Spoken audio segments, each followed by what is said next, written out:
While the Bubble Act may have been in full force in the United Kingdom, it was not in force in the Americas.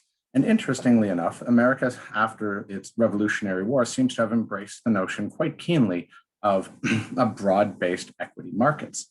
Although at first they still suffered from the same sort of problems as early European markets had, that it was mostly dominated by insiders.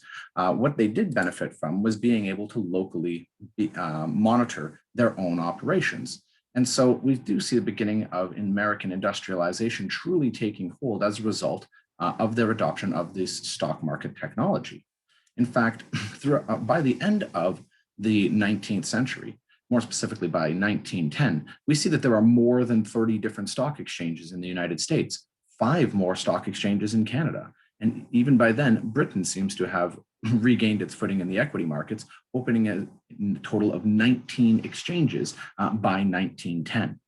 Now, unsurprisingly, the repeal of the Bubble Act in 1825 led to a number of interesting problems, including a panic in 1825 itself, another panic in 1847, and a variety of financial crises in the United States throughout the latter half of the century, largely associated with investments in railroads. But the railroad difficulties experienced in the United States and North America ultimately began with the railroad bubble in the United Kingdom. The railroad bubble in the United Kingdom basically spanned from 1843 to 1845.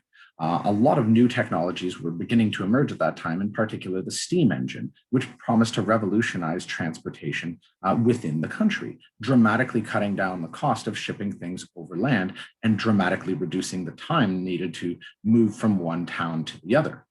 By the investments in these kinds of individual railroads, which were privately owned, not publicly constructed, was very, very focused on just a few specific rails at first. But of course, as they managed to succeed, it quickly attracted new investors who wanted mostly to be able to create rail lines to connect their supplies with their factories or their factories with their markets. And so a very rapid but rather uncoordinated railroad boom spread across the entire United Kingdom. These shares were, of course, aggressively marketed to the public, who wouldn't want to invest in the future of the United Kingdom. And on top of that, in a large-scale asset, you could actually supervise. You could walk down and see the railroads. You could see the amount of traffic on those rails, and as a result, be able to estimate whether or not they might be profitable. Nonetheless, we find that the bubble truly got going due to a lack of many controls, including proper accounting controls, outright lies, and once again, access to super cheap credit for speculators. By 1845, railroad ads were more than half the total advertising in some newspapers in the country, and they tended to carry inflated claims and optimistic profit projections for just about every single railroad. As long as railroad companies were taking out ads in newspapers, newspapers were writing favorable editorials for them, and the public believed it. In 1845, the amount of capital expenditures to build out the booming railroad sector amounted to 7% of the United Kingdom's GDP, roughly half the total investment that had happened across the entire economy. Now, just like before, railroad shares could be purchased for as little as 10% of their face value. You had the same sort of subscription model that had caused so many problems 125 years before, simply remanifesting themselves. There was a lot of liquidity available for speculators, as the Bank of England, in fact, had lowered interest rates earlier that decade. Now, low interest rates and the ability to access leverage are just, along with new ventures, are just two of the potential things that you need to get a bubble going. To really, really get a bubble going, you need people who are actively pumping this bubble. And that's what we see, not only in terms of favorable editorials in exchange for railroad advertising dollars, but we actually see complete and outright frauds taking place during this time. One of the most significant of the crooks at this time was George Hudson, who actually controlled over 1,000 miles of track, but was paying dividends from it based off of new shares that were being sold to new investors, effectively a Ponzi scheme. Simply degrading the company's capital in order to create a shell appearance of high dividends so that he could sell more shares at a higher price.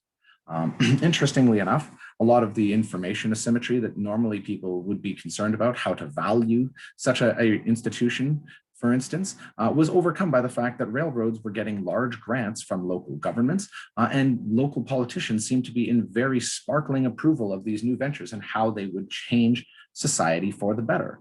With all of this behind it, it's unsurprising to see that people were willing to take a chance on investing in the new economy. And without the cultural memory of the disaster of 1720, many people piled in. You can see at the top right here that between 1843 and 1845, all railway stocks in England basically doubled. If you look at the established railways, they only rose by about 60%, telling you that all railways was largely dominated by speculative money, driving some prices as high as 2 and 3 times over. It's worth noting that this quickly collapsed. You can see how non-railways responded at the time, rising perhaps 10% over 2 years, or almost regular return on capital. A decline associated with the decline in railways tended to bring the entire market down along with it, which ultimately recovered. By the end of the decade, the market itself was flat, but railway investors had gone through a radical surge in prices, first up and then downward. Now, when North America finally caught the railway bug, just a few years later, they had a very similar experience for very similar reasons. The railroads had very broad support at all levels of government. Massive land grants and debt guarantees were being handed out both by state officials and, in fact, by the government of Canada, hoping to be able to rapidly industrialize and seize control of the West, which had been recently, depopulated and then assumed by both the United States and Canadians. It's worth noting that from the entire period of 1850 through 1905, railroad stocks represented more than half of the entire US stock market. In 1900, you can see above, at right, they represented almost as much as 2/3 of the total value of the stock market. In effect, the stock market was railroads. Now, the first railroad bubble collapses in 1873 when Northern Pacific Rail fails to be able to sell additional bonds in the UK market. There's a financial disruption happening in the UK at the time. So as a result, Northern Pacific can't issue new bonds to roll over its obligations and declares bankruptcy. This triggers a massive flight out of railway stocks. The entire market drops by a total of 25%, and the New York Stock Exchange, in a panic, suspends trading for a period of 10 whole days to allow deep insiders to sort out exactly what these various enterprises are worth and which ones are still creditworthy. The decade later, railroad tycoons had tripled the amount of track that had been laid, once again financed almost entirely with foreign money, both equity and debt from mostly England, the Netherlands, a little bit of money from Germany and France as well. The second railroad bubble burst in 1893, when a quarter of all railroads went bankrupt, and as much as 1/6 of all of the railroad track in the country was in receivership.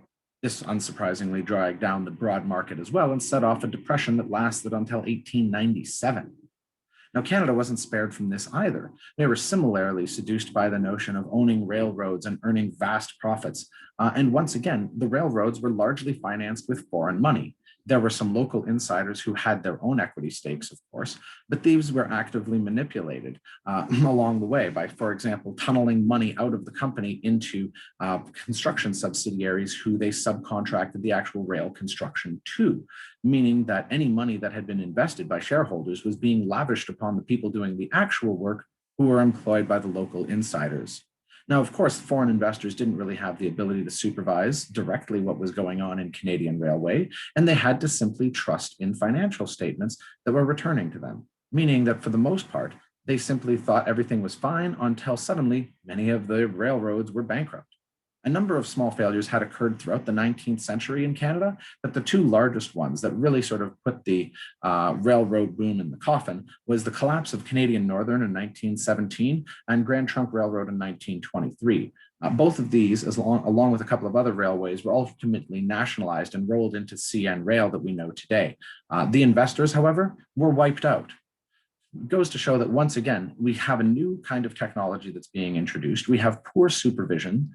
We have insiders who are willing to make manipulations for their own benefit to the detriment to outside investors. And of course, we have access to plenty of capital. In the case of Canada and America's railway boom, the capital wasn't even domestic. It was entirely foreign.